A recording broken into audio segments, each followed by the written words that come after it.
One of the indices for determining the level of development of a nation is healthcare delivery, and of course the capacity and capability of that nation to manufacture drugs relevant for treatment of ailments. And that's our concern tonight on Weekend File, against the backdrop of high cost of pharmaceutical products in Nigeria. Good evening and welcome to your weekend companion, the Weekend File. And here we go. Effective health delivery requires availability of adequate infrastructure, diagnostic medical equipment, drugs, and well-trained personnel.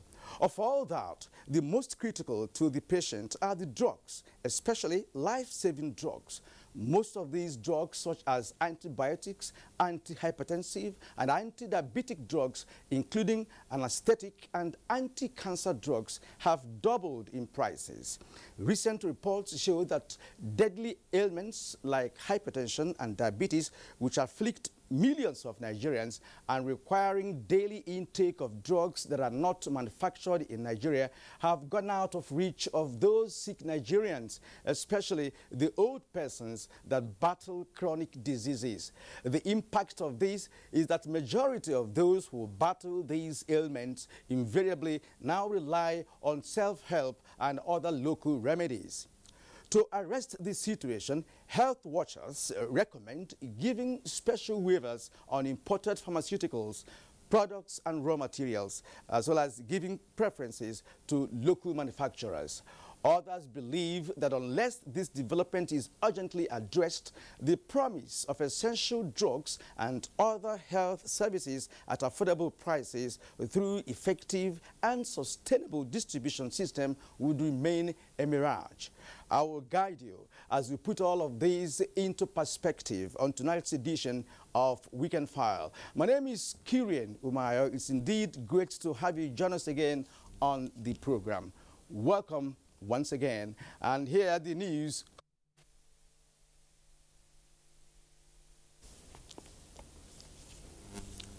Now the news. The 6 students of the Lagos State Model College Ebola released yesterday after spending 64 days in captivity have been handed over to the Lagos State government. Dr. Oguyemi reports that the students were received by the State Deputy Governor, Dr. AYADE. Days of being in captivity, these children are grateful to be alive. The kidnapped children were released along the creeks of Ondo State, southwest Nigeria, after a series of arrests and investigation of suspects linked to the crime yielding positive results. This was also the assurance of the state government at various times and that of the acting president, Professor Yemi Osinbajo. I must note that the acting president, Professor Yemi Osinbajo, SAN, must underscore the role he played in this matter. The Deputy Governor appreciated the efforts of relevant agencies who worked together with the state government and particularly the parents of the students who have had to deal with the emotional trauma. I would like to commend the effort of the Nigerian police, particularly the Lagos Command, the Directorate of Department of Security Service, DSS, and all other security agencies. Some of the parents appreciated the state government and the police for securing the release of the kids. It's better imagined than it's case. The children are expected to undergo medicals before being reunited with their parents. In Lagos, Dotun Oguyemi, NTA News. Thank you, Dotu. And we're now being joined by Fatai Woshene, the Lagos State Commissioner of Police. He is at the NTA Lagos Network Center. Hello, good evening, Commissioner of Police, and welcome to Weekend File.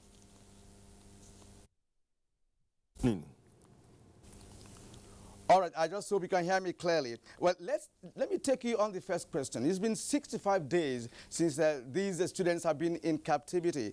Tell us, how has it been calming down parents of these students and again receiving and absorbing the pressure coming from every quarter on the police for their release?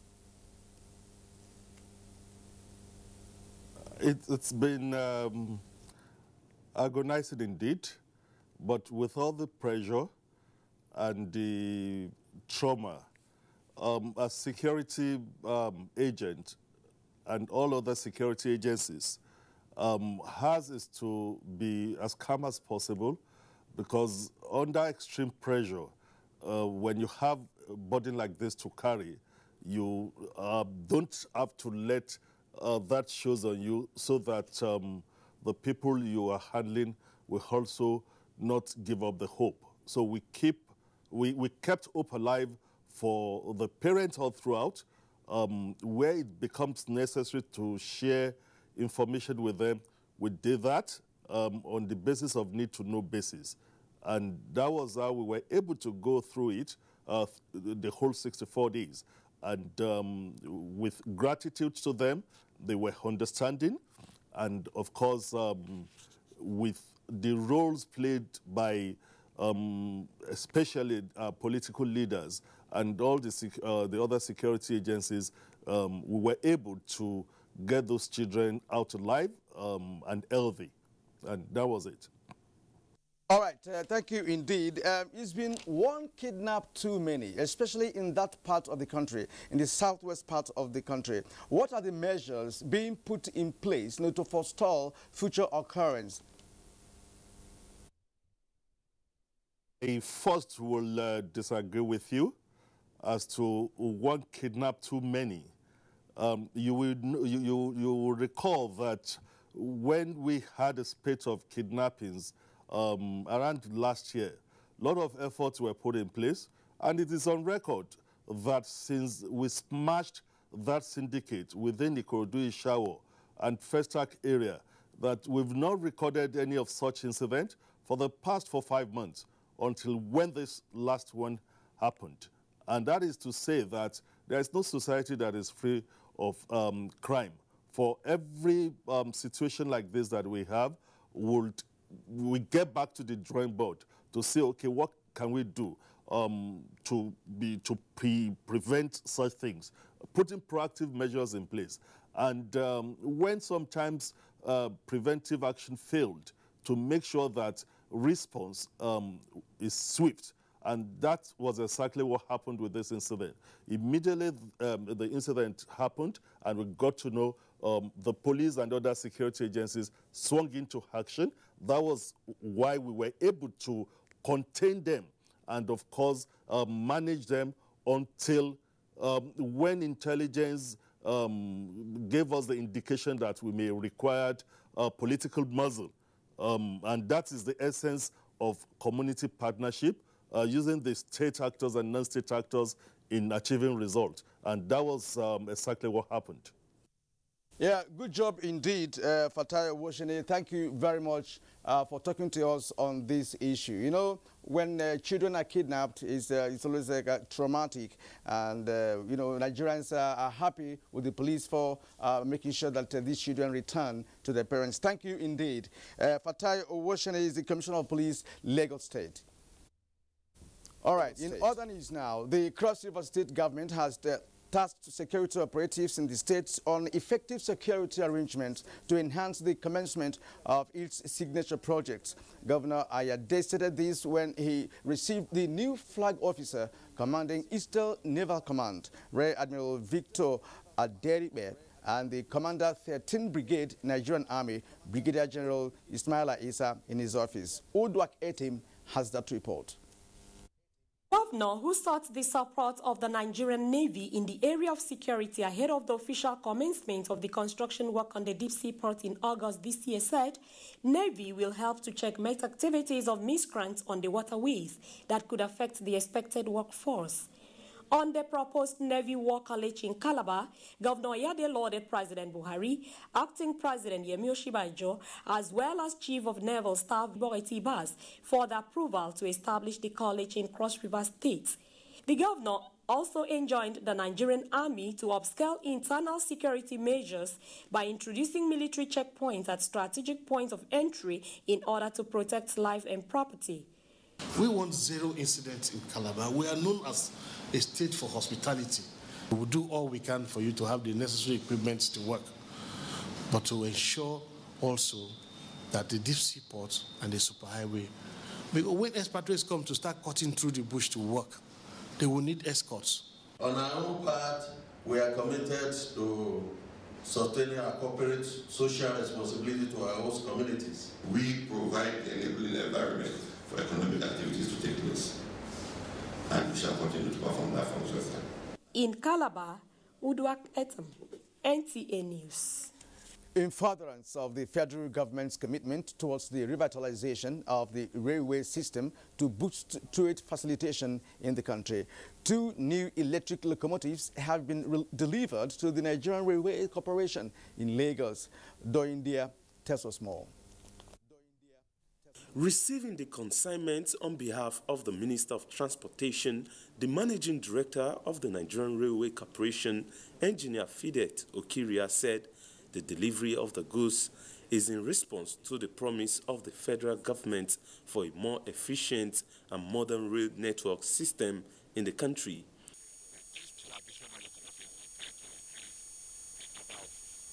Return trips, because it's going to run at least average of 130 kilometers per hour, as against the 90 kilometers per hour we are doing. The government just approved another 7, which the process of raising the letter of credit for that is also on.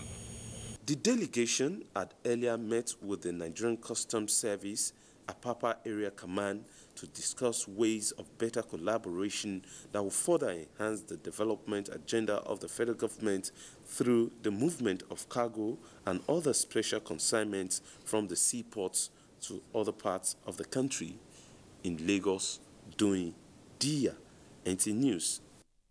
Conservation of nature in all ramifications can favorably build the ecosystem that will in turn improve the standard of living of humans and animals.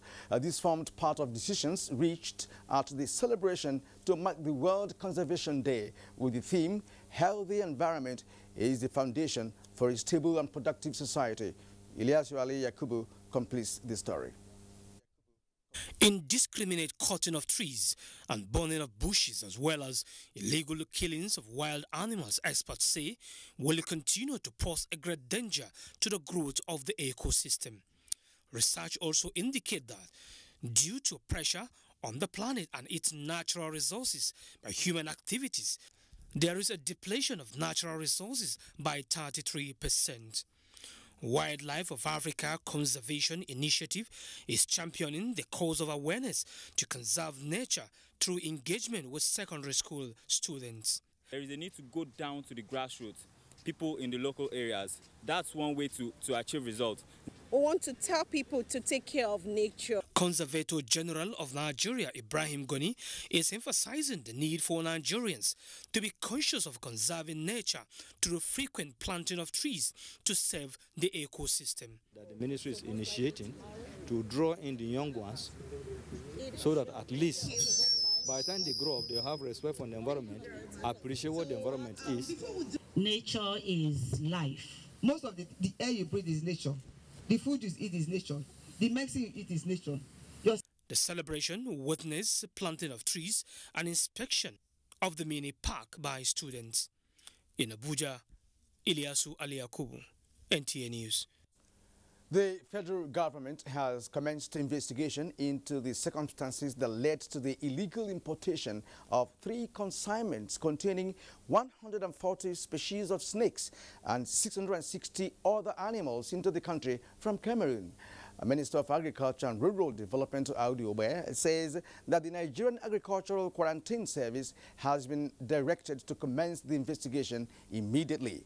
Musa Babaliu tells us more.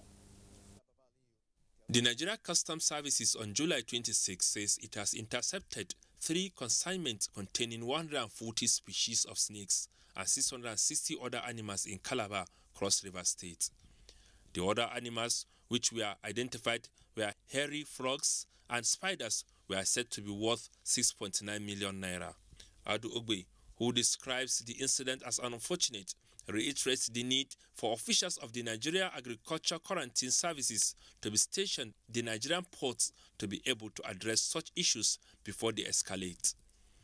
The minister, who expressed fear that if the quality of agricultural produce imported into the country were not checked, biological warfare could also be launched against the agricultural sector. We must develop zero tolerance for transportation of substandard produce within and out of the country by land, air, or sea. The minister also warned that Saudi authorities have banned kola nuts and advised intending pilgrims to the Holy Land of Mecca not to travel with the commodity. In Abuja, Musa Baba Aliyu, NTA News. Now, if the war against corruption is to succeed, then Nigerians must take ownership and consider the fight a struggle to salvage and utilize its resources for national development and well-being of all. This formed the basis of the Stakeholders Forum, sponsored by the European Union project in support of anti-corruption in Nigeria, held here in Abuja. Mumso Damian Dati was there for NTA News. Corruption, a popular phrase at the front burner of national discourse, is one of the major challenges that has hindered Nigeria from attaining its full potential. As a great nation endowed with enormous human and material resources capable of catering for the needs of all its citizens. Dissecting its causes, proffering solutions, as well as sanctions while putting into consideration the human rights dimensions to corruption and financial crimes, plus rights of suspects in the investigation of corruption cases, were topics tackled at the forum. We have the appropriate goodwill, appropriate political goodwill. That is the most important ingredient you need in fighting corruption. Actually expanding the scope to include the human rights dimension. There is so much we can do, individually, collectively, institutionally. Considering the theme corruption and human rights in Nigeria, realizing fundamental human rights through multi-stakeholders fight against corruption, discussants suggested. How do we create a budget that many more people have access to and many more people can address? I think it's time for us to be talking of the rights of the victims, of the acts of corruption. You have Nigerians who see public officials as ATM machines. Multi-sectoral and multi-dimensional approaches are key to tackling corruption in any form. In Abuja, Mumso Damian Dati, NTA News.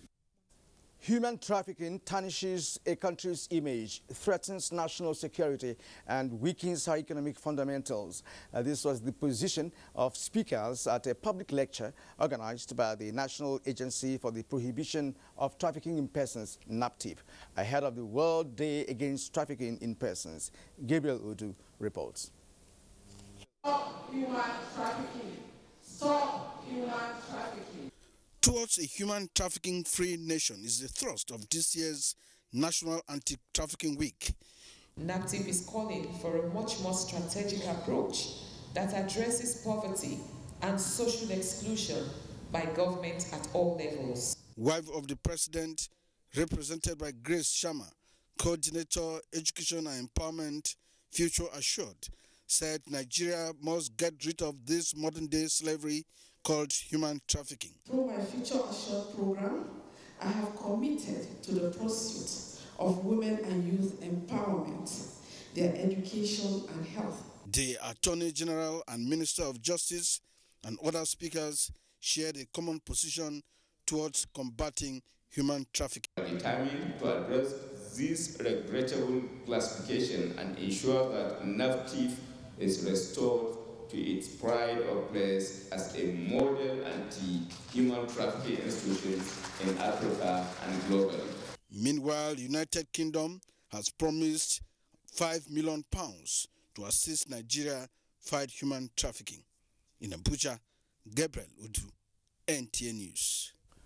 The Director General of the NTA, Malam Yakubu Ibn Mohammed, has tasked the staff and management of the NTA Port Harcourt Network Center on the need for commitment and dedication in service delivery to the people and government of Rivers State in line with NTA policy objective.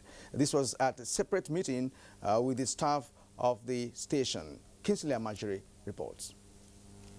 Determined to reposition NTA in line with its policy objective and restore its lost glory, the Director General, Yakubu Mohammed, is touring the states engaging the state governments, staff, and management of NTA stations. This is aimed at building synergy and working towards a common purpose to serve Nigerians better. Key to actualizing this, the NTA DG said, requires the NTA Network Center in Port Harcourt to effectively report the three arms of government, isolating itself from the local politics of the day and anchoring its programs and reports on professionalism. The primary government area of NTA Port Harcourt Zonal Center is service to the government and people of the state. Let's be focused so that we can move NTA to the next level. A lot of things has changed in the last couple of days. And I think the visit of the DG has really assisted us to put a lot of things across, especially to our key stakeholders in River State. The visit also gave the DG the opportunity to have a first-hand appraisal of the human and material resources at the stations towards addressing the challenges. In Port Harcourt, Kingsley Amajiri, NTA News. You can watch this news online via the NTA mobile app, which you can download on your Android device at the Google Play Store or at the Apple Store if you use devices with iOS. You are watching Weekend File. In the past, Nigeria had implemented a policy of 20% duty on medicaments with the exclusion of 5% VAT. The policy was reviewed in 2013 for the adoption of ECOWAS zero duty recommendation. This policy was later reversed, perhaps because of the need to generate revenue and support for local drug manufacturing industry. But analysts argue that with less than 300 drugs manufacturing companies, of which just about 5% are certified by WHO, urgent review is needed to ensure affordable drugs and essential healthcare delivery. More on this from our correspondents across the nation, and that's next on Weekend File. Stay with us. Change does not just happen.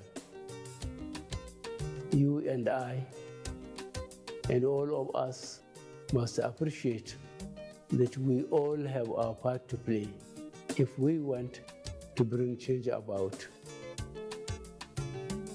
We must change our lawless habits, our attitude to public office, and public trust. We must change our unruly behavior in schools, hospitals, marketplaces, motor parks, on the roads, in homes and offices. To bring about change, we must change ourselves by being law-abiding citizens.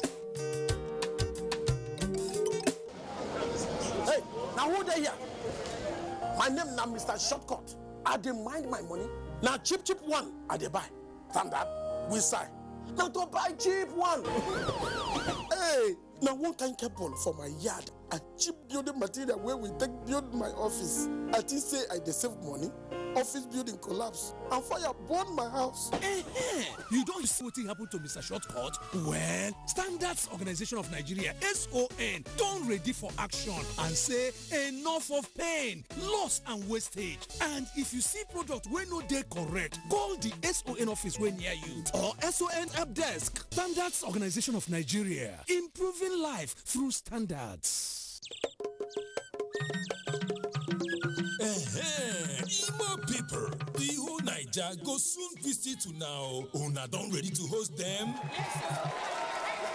I trust Una. Very accommodating and hospitable people. On the 3rd of August 2017, Imo go tanda gidigba for center stage. No shaking. Mbo wanile go focus because women want say something. So therefore, get ready to participate for August meeting 2017. The mother of them all. Theme: Women building bridges of friendship across the Niger.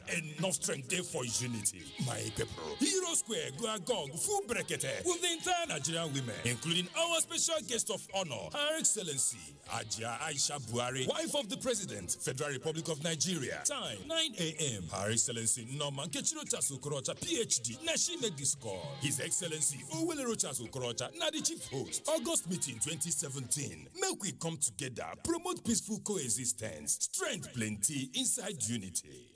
The National Agency for Food and Drug Administration and Control, NAVDAC, is working to ensure access to safe, good quality essential medicines with the World Health Organization pre-qualification of Made in Nigeria pharmaceutical products, stiffer penalties for fake drug offenders with a review of NAVDAC laws, national, regional, and international collaborations, cutting-edge technologies, including the mobile authentication service. NAVDAC as an agency is indeed doing so much to protect the health of our nation. I urge everyone to support NAVDAC in ridding the country of fake drugs and unwholesome products. Let us support NAVDAC to win the war against fake drugs and other unwholesome regulated products. NAVDAC, safeguarding the health of the nation.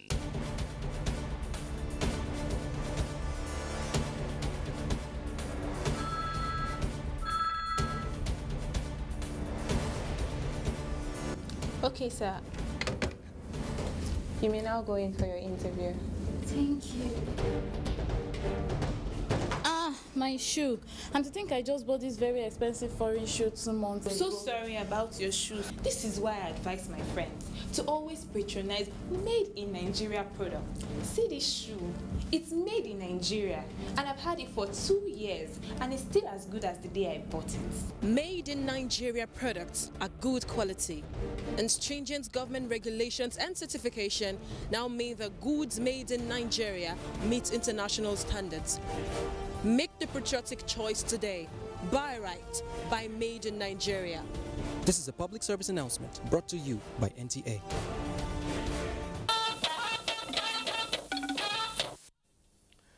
Thank you for staying with us up to this moment on your program Weekend File. Now, the universality of the health sector right from the time underpins the norm that health is wealth, with the key components of drugs and medical services entrenched as indispensable cornerstone for having access to effective healthcare delivery system.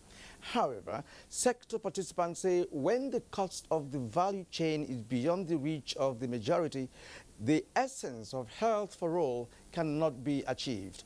In this background report, Rashidat Mustafa Olagunju examines the implications and recommendations of removing the burden in the sector.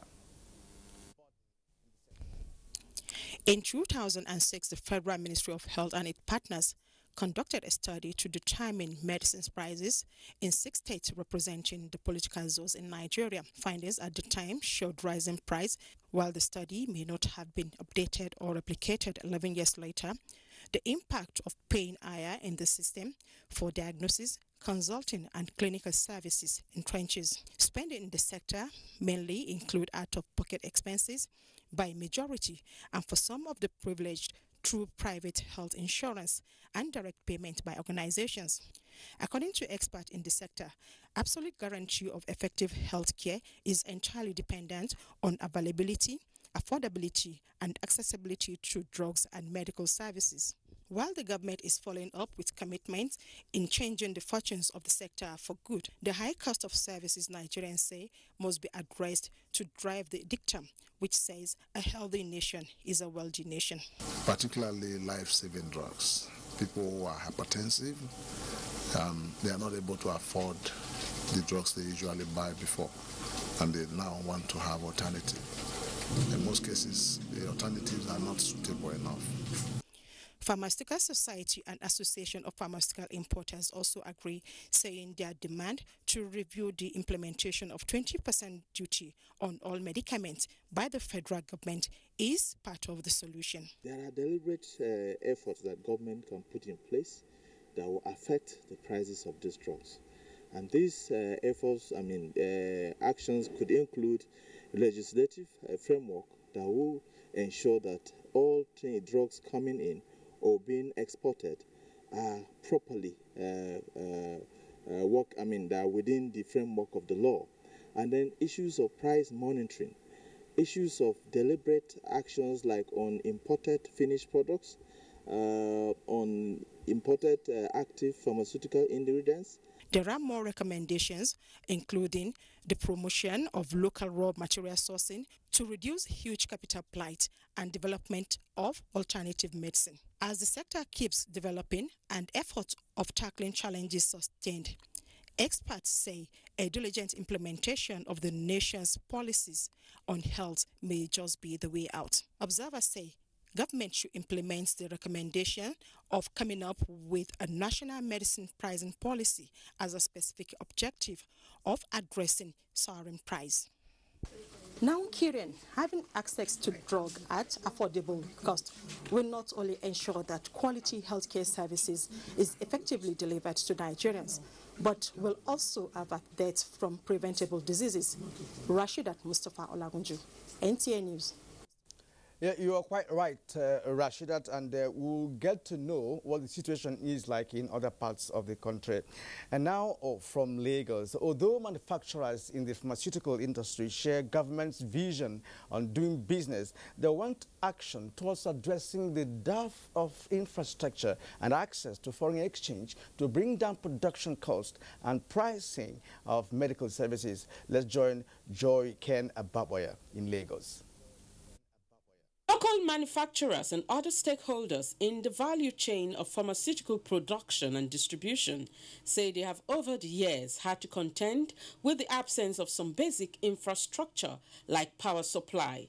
This overwhelming challenge, they say, has created a huge gap in production and other activities in the industry. This infrastructural deficit has forced operators to seek viable alternatives, leading to high cost of production and an increase in prices of drugs and other medical services. If you are going for manufacturing, you need the power, you need the road network. If you don't have to use trucks, you need railway, you need consistent policy, you need patronage. Another major constraint for operators in the pharmaceutical sector is the inability to source raw materials for drug production locally. This situation, they pointed out, is responsible for the rise in large-scale importation. Some of the raw material that the government should have helped or supported that we produce locally are being imported, and they are being imported at a premium. But we have our Institute of Pharmaceutical Research and Development in Abuja. We have the faculties of pharmacy nationwide that are capable of producing these raw materials from basic. When you have a well-developed petrochemical sector, you begin to synthesize a lot of your chemical needs. In fact, it will go beyond the immediate needs of the pharmaceutical sector. As a way forward, stakeholders are advocating consistent government policies capable of driving industrialization, especially in the drug manufacturing sector. In Lagos, Joy Ken Ababoya, NTA News. Well, thank you, Joy. Now, Nigeria has a vibrant background on the application of herbal or alternative medicine towards providing care and meeting other needs of end users. In the next report from Kaduna, Tina Toro brings the perspective of sector participants on the absence of proper monitoring of practitioners and approval processes. Even with the advent of orthodox medicine, some Nigerians still rely on herbal medicine as an alternative to meet their health needs. Well, I do use orthodox medicine, but most times you get fake. But you get direct herbs that cures that ailment in you. Even the poor person can obtain it. Hence, herbal medicine practitioners boast of high patronage and assured of the efficacy of their medicine, though proper diagnosis and treatment is still an issue. Most of the people that hawks, most of them will tell you this one drug can cure more than 12 ailments and 20 ailments, but we don't do that. We know it's not right that way. I always advise my customers to ensure that they do not purchase herbal medicine from hawkers, but from those with shops in case of complication. There's any type of this thing that you combine everything together according to the illness. Pharmacists, however, decry the use of herbal medicine due to improper monitoring of activities of practitioners and exposure of products to harsh weather conditions, adding that some that are processed and well packaged are usually not approved by NAVDAC. Most of these practitioners, if you meet them, displaying their products, they will tell you NAVDAC has registered them. Any traditional products, because it's not well standardized, you only see an L added to the NAVDAC number. That means it's only listed. In other words, NAVDAC was able to assess that there is not toxic to human being. With herbal medicine viewed as an alternative, stakeholders opine that people should take them with caution to avoid complications. In Kaduna, Tina Toro, Weekend File. Thank you indeed, Tina. Now, like in other parts of Nigeria, patronage of cheaper alternatives in the southeast as people seek medical attention is very prominent, and particularly, due to obvious high cost of drugs. Correspondent Susan Eze reports that another major issue of concern is tackling drug counterfeiters in the business. Enugu State, the battle against the perpetrators of this crime is on as the National Agency for Food and Drug Administration and Control, NAVDAC, has made some seizures, same as in other states in the zone.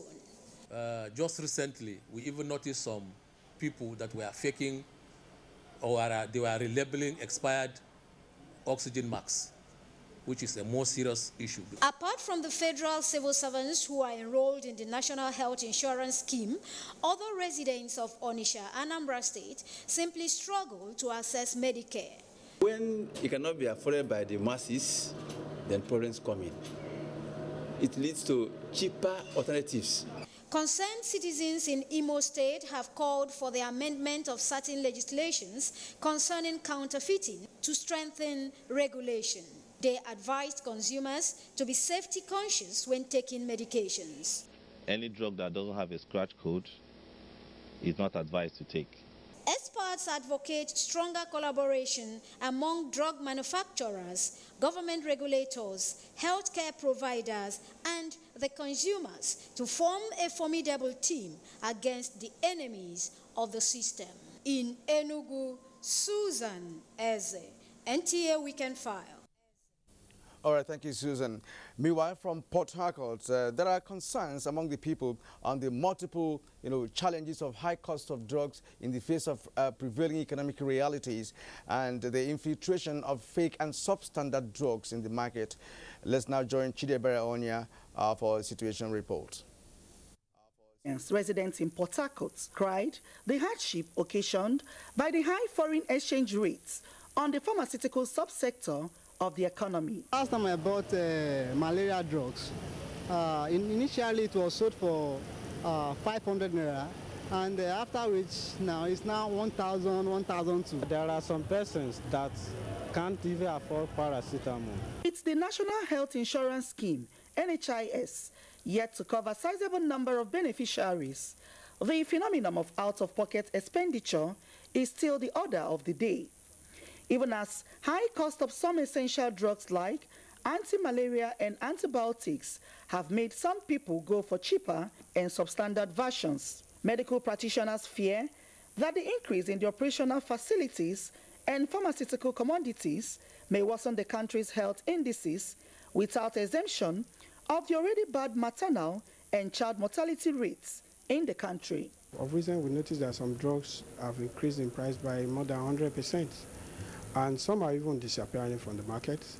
And the direct implication on the society is that some people who are chronically sick may not find their medicine. Analysts say the implementation of the 20% duty tax on imported medicaments by the federal government is taking a toll on patients. Before now, those who import drugs from abroad, when they want to register with NAVDAC, the registration cost or fees are low. Now, also, those fees have been upwardly reviewed. Healthcare providers advocate an urgent review of the policy to ameliorate the suffering of Nigerians. In Port Harcourt, Chidiebere Onya, NTA News. And that's about it all on reports from different parts of the country on the issue in question. This is Weekend File, and we thank you for staying with us up to this moment. The conversation segment is next.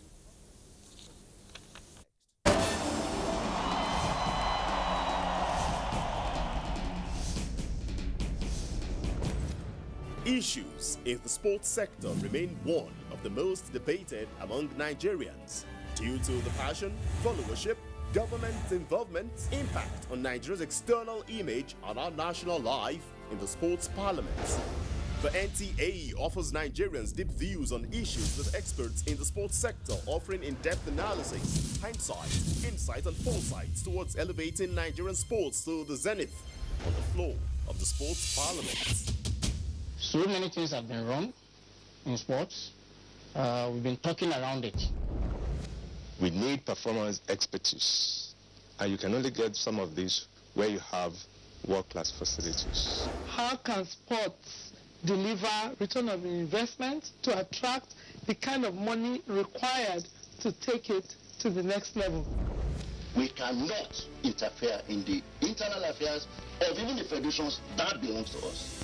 Sports Parliament, a unique platform for sports discussions, showing live on the NTA, Thursdays at 11 p.m. Keep a date with the parliamentarians. The eyes have it.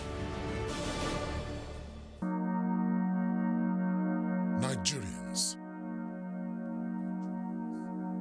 Suicide bombers are not spirits. They are not ghosts. They are human beings like you and me. They live amongst us. They are your neighbors. They are your friends today, but terrorists tomorrow. So you must know your neighbor now. Security begins with you and me. Know your neighbor. Be vigilant. Be security conscious. Report suspicious persons, objects, and movements to the police and other security agencies. The security of our nation is a duty for you and me. If you see something, say something. Nigeria, unite against terrorism. This message is brought to you by the Federal Ministry of Information and Culture. Now with me in the studio to discuss some of the issues raised in the course of this program is the head of drugs manufacturing, National Institute for Pharmaceutical Research and Development, NIPRID, Professor Martins Emeje. Professor Emeje, you're welcome to Weekend File. Thank you for having me. All right. Now, what do you consider to be the major reason for the rise in the costs of essential and, of course, life-saving drugs in the country presently?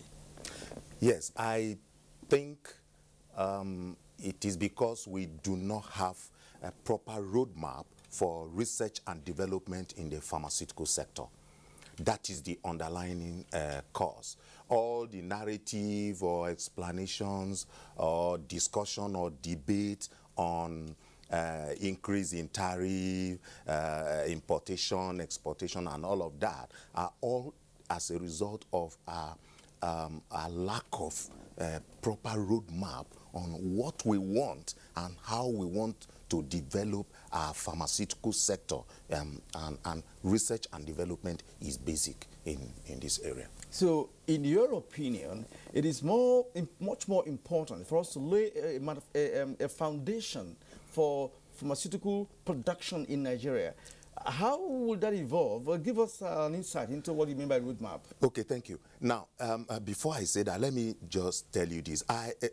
It pains and it irritates when we are always talking about reduce the cost of tariff or increase tariff for whatever reason. Why are you even importing drugs from other countries? Why are you not producing and export to other countries? Exactly. Can't we ask ourselves those questions? And we have the raw materials. And we have the raw materials. We have the skill. We have the capacity. So what's wrong with us? What is wrong with us, in my opinion, and as far as I'm concerned, is that we are yet to take deliberate decision on what we should do and how we should go about it.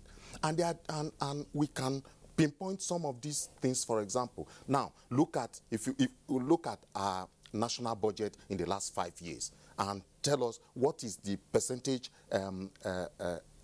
budget given to the health sector, for instance. To the health sector, and then to research and development. Now, you will be surprised to hear that there's just nothing for anybody to do research. Yes, we've been told at different fora, you know, that when it comes to drugs manufacturing, that it's basically the business of the private sector. Perhaps government has the,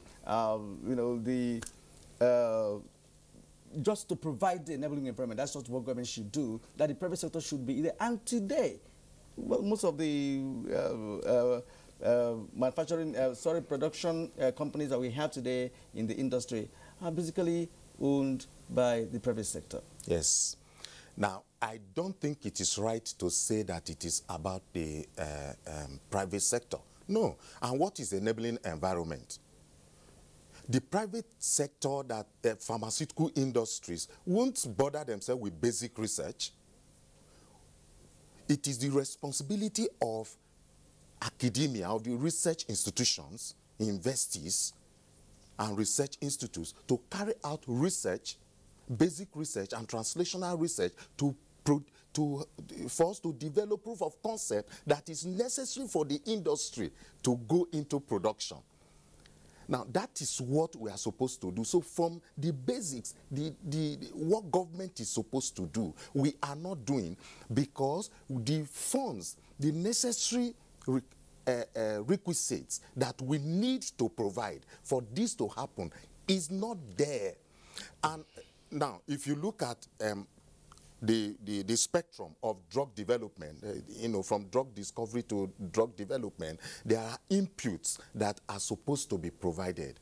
You take the schools of pharmacy in Nigeria, for example. There is no school of pharmacy that cannot do basic research to develop raw materials, what we call the excipients, or even active pharmaceutical ingredients, that is the active molecule that we call the drug itself. No, but for this to happen, you need, enabling environment is not by mouth. Enabling environment is that you provide the resources needed for us to do these things. All right, Professor Meje, let me bring you back, because you are taking us to the basics, things that are supposed to have been done fundamentally, that have not been done. Yes. And that cannot be done overnight. But as it is at the moment, we have the issue of, some drugs like anti-malarials, antibiotics, anti-hypertensive, and drugs for diabetes. These are ailments that millions of Nigeria are suffering, and they have become so expensive. And let's come to what is realistic at the moment with respect to the issue of a 20% duty, that placed on pharmaceutical drugs, actually, as against the zero tax placed by the ECOWAS, agreed, to enable us to have drugs to treat diseases in the continent. Now, how do we reconcile this with what is happening presently? Now, let me tell you, and there is no straight answer to this, and we've been talking about this and debating on this, and I tell you that if we had done what we are supposed to do, some of us will support even 100% increase in tariff on imported products. Why?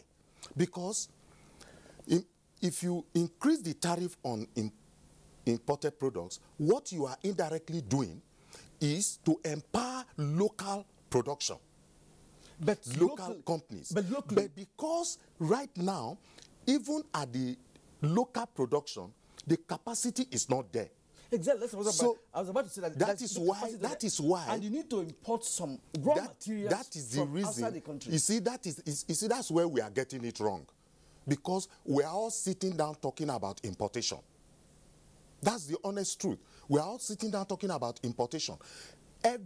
Almost everything that we need to produce all our drugs, called any drug, from paracetamol, from simplest drug to the most sophisticated drug, all the materials, all the inputs you need to get those things into the marketplace are imported. Are imported. Therefore, as simple as that, let me tell you, Nigeria is the largest producer of cassava in the world.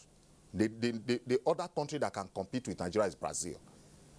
But and cassava has a lot of starch. Why are we not using starch from cassava to produce our drugs in Nigeria? What about these ailments like hypertension and all of that? Can Nigeria develop drugs that can handle this? There is no ailment that Nigeria cannot develop drug to handle. No ailment in Nigeria. There's no ailment in Nigeria that Nigeria cannot develop its own drugs to handle. Okay, let me take you on. Let me take you. You work at the institute, yes, pharmaceutical institute. Yes. Now, what have your institute been able to do in the past? We only hear about the sickle cell drug that you've developed over the years. Yes. They have not been commercialized. All right. So, what is the problem? Well, no, it's wrong to say that it has not been commercialized. You know, the drug for sickle cell is called Niprisan, was even launched by the president of Nigeria then, and it was in the market for 2 years. It was given to a pharmaceutical company. Why did it disappear? And it disappeared because the company had problems. You know, but by the way, let me just let us know this, that as a research institution, it is not the responsibility of the research institution to develop product and turn itself into a pharmaceutical industry. Exactly. Good. So you develop product, then you transfer the technology to pharmaceutical industry who goes into commercial production. Why was that failure along the line? Why was the failure? So the failure was not from the institution. The failure was the private company taking the product to the market. And that is purely marketing and commercial effect. Do you have other drugs that you are now in your shelf that you have researched into and are waiting for commercialization? As I'm talking to you now, there are at least 6 products ready for the industry to take to the market. Now, why are they not in the market? Now, it boils down to our problem of it is easier and faster and cheaper because we all want to sit down and be importing everything. Yeah. Do we have enough pharmaceutical companies in this country? The people that are into manufacturing. Do we have enough? They say about 300, and about 5%. 5% of them are recognized by WHO. We have enough pharmaceutical companies. It's not about the number. The problem is not the number. The problem is that we're not doing what we're supposed to do. So it's not the number. You can have 1 million pharmaceutical industries if you don't have any component of research and development, and all you do is to sit down and ask China or India to send in raw materials, including something as simple as starch, for you to make tablets or capsules. Then you are jokers. Professor Emeje, I want to thank you immensely for coming on Weekend File. It's been explosive and exciting talking to you. So everything boils down to science, technology, and innovation. Oh, yes. Thank you very much indeed. Professor Martins Emeje is the head of drugs manufacturing, National Institute for Pharmaceutical Research and Development. Thank you once again. There'll be more Weekend File after the break. My name is Hadiza Mohammed from Bauchi. I'm one of the beneficiaries of Empower program. Yes, I graduated since 2010. The little money I got from my NYS, I decided to start something with it. That is, I started selling firewood and recharge cards to take my family, my aged parents and my siblings to school. I was possessed in one village. You understand? You know, I'm a degree holder, so I don't have much experience in teaching. So I have to, when I look at the children, I say, look, I have to do this thing. Even those that have experience, they are not better than I do. You know, the children are willing to come to school, but there are no teachers in that village. So I said, Kai, let me help these children. I'm also a graduate. Let me help them. Let them know how to read and write. Let them know how to read and write just the way I am. Let me try my best and see that they have gained something too, through me.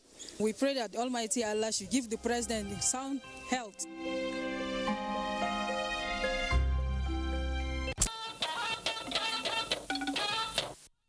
Now, battle for top sports continues in the Nigerian Professional League as the new board of Nigerian Gymnastics Federation is inaugurated in Abuja. Kena Imabodike brings us details on sports update.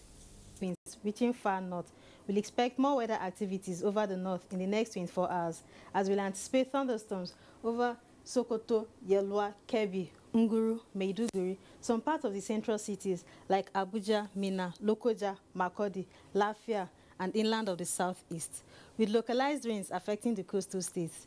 Later in the day, we'll expect more widespread activities over most parts of the north, the western half of the central cities down to the inland states, with intermittent rains affecting the coastal states. We'll advise you keep your drainages and environment free from dirt to avoid cholera outbursts.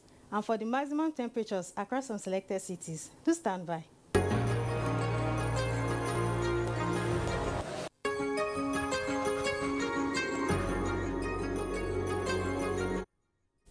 And that does it for today. But before we go, a reminder that you can watch all our stories and much more when you log on to our website, www.nta.ng. Well, that's Weekend File for today. Let's see you again on Saturday with a fresh package of your weekend companion. Good night.